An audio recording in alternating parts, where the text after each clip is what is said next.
That's hilarious. I haven't tried that question yet. Well, the thing with Lou and I, we both advertise as demonologists. So as a rule, when we get called to a case, it's violent. People don't really call somebody like me because they hear footsteps in the hallway in the middle of the True. night. True. Which isn't to say it's always necessarily demonic, but we get more demonic cases than most ghost hunters just because that's what we go looking. That's what people call us for. They don't call us because grandma's coming back to say hi. Right, right. We don't get those either, really. We get a lot of people like the museum, they know there's stuff there. Yeah. And they just wanted confirmation, and I knew there was nothing. I mean, I've been in that museum countless times, and I knew there was nothing negative there. I would have been really surprised if something had shown up that was negative. Mm-hmm. But it's a good hunt. It's good hunt. It helps you stay sharp. It's fun. It's fun. That whole town is very haunted. I hear they're coming out with this show about Shepherdsville or something, the most haunted town in the world or something. It's a new show. Nick Hey, Groff we is already doing. have that title. They're doing a whole bunch. They're bringing in a whole bunch of ghost hunters to do this whole town. The town I grew up in, which is New Hope, Pennsylvania, has a documentary about it called America's Most Haunted Town. Well, they're doing Shepherdsville now. Yeah. And, basically, it's going to be the war of whose town has the most ghosts in it. I mean, New Baltimore is pretty haunted, but I wouldn't say it was the most haunted town in America or anywhere, really. The people there are very welcoming of their ghosts. They're not. The ghosts are welcomed there. Mm-hmm. They're encouraged, which is kind of cool. Because then I don't run into the stuff a lot of us run into. Yeah. They're open to it. They're going to be easy to work with. They're great people. So yeah, I do a lot of hunts up there, and see, I also have to say the most haunted places in my experience, one, you don't hear about as often. Two, I think the most haunted place in the world is probably somewhere older than the United States. Yeah, I have a few ideas about some of the most haunted places, and not very many of them in the United States. I can hazard a guess at 2 or 3 of the most haunted towns in the United States. Right. All of which are abandoned and no one lives there anymore because of the things are so. I think probably one of the most haunted places is going to be Preveglia. Where? Preveglia Island off the coast of Italy. Probably one of the most haunted places in the world.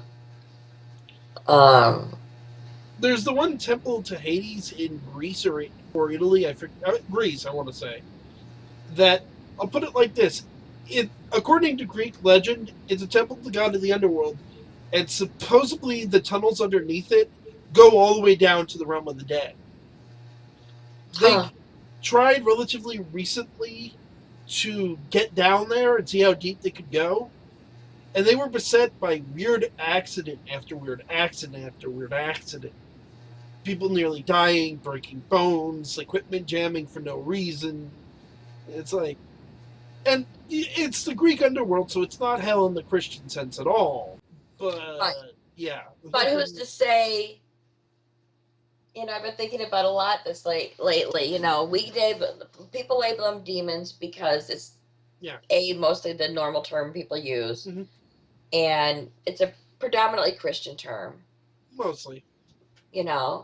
But they're in every culture. So if they're not demons, is Christian version, then what are they?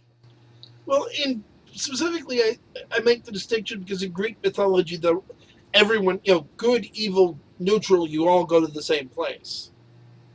There's divisions in the realm of the dead, but Hades, the realm of Hades in Greek mythology isn't hell. It's just the spirit world, essentially, which is more of the distinction I'm trying to draw there. So, certainly, it's an ancient temple to a god that even the Greeks considered unlucky, although he's never been considered evil. You'd expect there to be spirits protecting it. Yes, definitely. You know, I think the parts of Egypt would be extremely. Actually, that leads to an interesting question. Although I think you're right. Um, most investigators I know, my own experience included, you notice that spirits only usually aren't all that old. Most No, most stories you even hear from places like Europe where people, or there's been organized settlements in Europe much further back than the United States. With people, United States, you have the Native Americans that have been here for a long time, not much longer than the Europeans, certainly, but you had a lot more nomadic groups instead of settlements and cities. right, Where, England, they have cities going back thousands of years. If you live in England and your house isn't haunted, there's something wrong with you.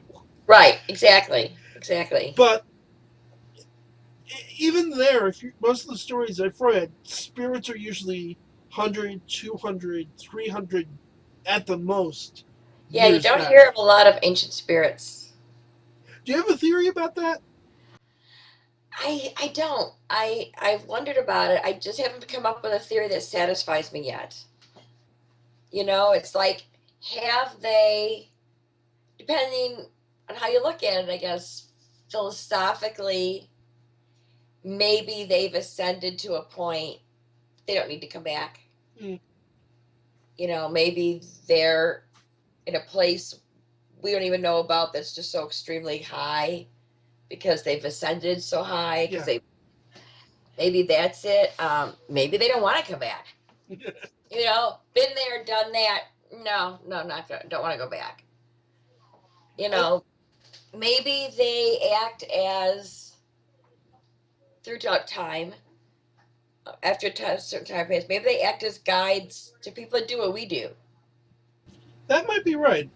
I liked what made me think of this. I do a panel on the paranormal at conventions pretty regularly, and we actually got asked this question at a convention back in February. What I thought was really interesting is I look at I get asked the question and I go, that's a really good question. I've never really given it a lot of thought. The sensitive on the panel, same sort of reaction. The hypnotist, the historian. Then all of a sudden we have this gentleman, Nigel Taylor, who's a musician. He's the singer for a band called Platform One, and he also does classes and cosplays as Snape from the Harry Potter books. Very nice guy. We're actually supposed to have him on at some point in the future, and he has no experience whatsoever with the paranormal. At this point, he's since gone out on some investigations, but he's like, there's a season to life. You live a set amount of time and then you pass. His suggestion was essentially there's the same sort of thing. That's interesting. I choose to think that they come back as different things. Like they might show up as watchers. Mm. Who's to say they're not shadow people? Yes, we discussed the shadow people and our different opinions on those last time. Yeah, who's to say they're not shadow people? It's possible. You know, who's to say they're not some kind of guides now? Maybe they do come back. They just don't come back like a ghost. Mm. You know, maybe they come back as an ascended being. All good. It's probably one of those questions we're never going to decisively answer until we get to the other side and ask somebody. Yeah. Like, excuse me. Hey, you Roman-looking dude! I got a question for you. They must hate it when ghost hunters die because we just like, oh gosh, there's another one, really. Yeah, those of us who knew them, lived until he passed away in 2009. Ed Warren, of course, passed in 2006, and Lou was his student. And Father Joe just passed. And those of us who knew him sort of have this image of the three of them I don't want to say raising hell through the spirit world, but I think they're having a good time. Oh, they're probably looking down at us. They have no clue. They have no clue. And then someone's going, should we tell them? Nah, nah.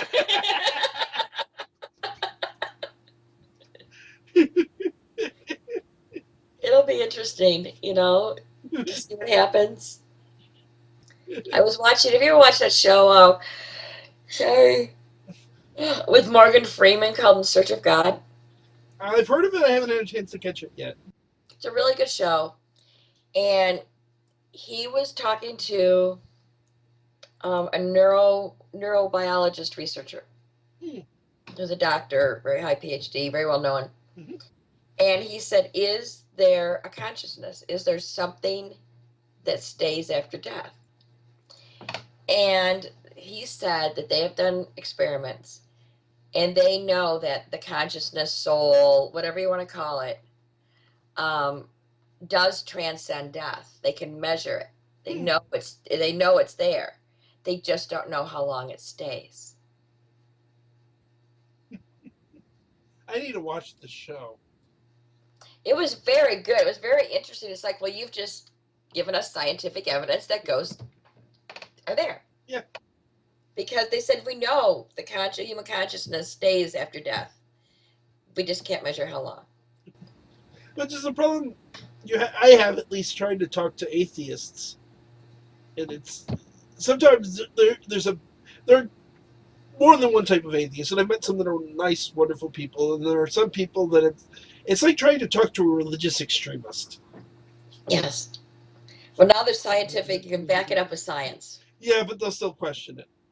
Some of them will. Yeah, but now you should watch. It's a very good show. It's not just about God or the divine. It's questioning consciousness and heaven and where do you go? Yeah, which are all good questions that people should ask. Yeah, and he's getting some really interesting answers, especially from scientists. And I caught that one, and I'm like, wow, that's good. But it's the thing I find fascinating I'm not a physicist by any stretch of the imagination. Me too. I'd like to get one of the more open-minded ones on the show, because the thing I notice is if you go far enough into quantum physics, it started sounding more and more like magic and spirituality. Yeah, the string theory or any of them. You go deep enough in. I mean, they've already proven other dimensions exist. Mm-hmm. So who's to say it's just dimensions not colliding at some points? Yeah, and I think that's a valid interpretation. It's just the thing you run into. And I always find it funny because when I try to bring this up with certain skeptics, it's like, you do realize the things that quantum theory is saying now, magicians were saying hundreds of years ago, almost verbatim. And watching them try to wiggle out of the ones that are aware of it, or the ones that will listen when I make them aware of it and go, well, okay, here's your magicians that say this kind of thing. Watching them try to wiggle out of it is really entertaining. Well, because there's so much out there, and I guess for a lot of people, unless it's proven by science, which can take years, it can't be real, or it's an opinion. So when it's proven by impartial science, an impartial experiment, like with the consciousness and death, you kind of have to pay attention to it, I think. I agree. And it's the thing I think people should. I mean, I sat there like, he's like, yes, the consciousness lives beyond the body. We just don't know how for long. And I'm sitting there, my husband and I are watching it. He's an engineer. And we're watching it, and I went, well, duh. Tell me something I don't know. Yeah. And my husband's going, wow, that's really interesting. I'm like, duh, I've been trying to tell you that for years, So I think for some people, it takes science to prove something. I'm gonna maybe try and track this neurobiologist down and get him, try and get an interview out of him, because it sounds like he has some very interesting things. I want to see the episode as well, but it's like, He was in New York because they met in Central Park. so he's not far from me. This is doable. I would if you have like on demand or something. I would watch the episodes and see the context in which it was put, because it's a very interesting scientific thing. Well, I'm going to watch it regardless, but it's like, this sounds like there's potential for a good interview. Yeah. Which is kind of the thing I get a lot when I do the shows. Like, I talk to people, I see people, I watch something on TV, and I go, I want to interview him. And sometimes I get lucky, and people say, sure. But I would, look into that a little more, because it was very interesting. I mean, even though we've known as ghost hunters, we've known the consciousness transcends death for years and years and years. To hear a neurobiologist say, "Well, we know the consciousness lives on. We just can't measure how long." Which means he's not saying it's only a few minutes or a few hours. Like we don't know. Could be years, centuries, months, weeks, days, hours. And maybe that's why there are no ancient spirits anymore. There's a limit. Yeah. Maybe there's a limit. We don't know. And yeah, we don't know. I mean, all has to do with energy. Yeah. Everything's energy. So maybe after a while, that energy just moves on. Moves off. Yeah. Who knows?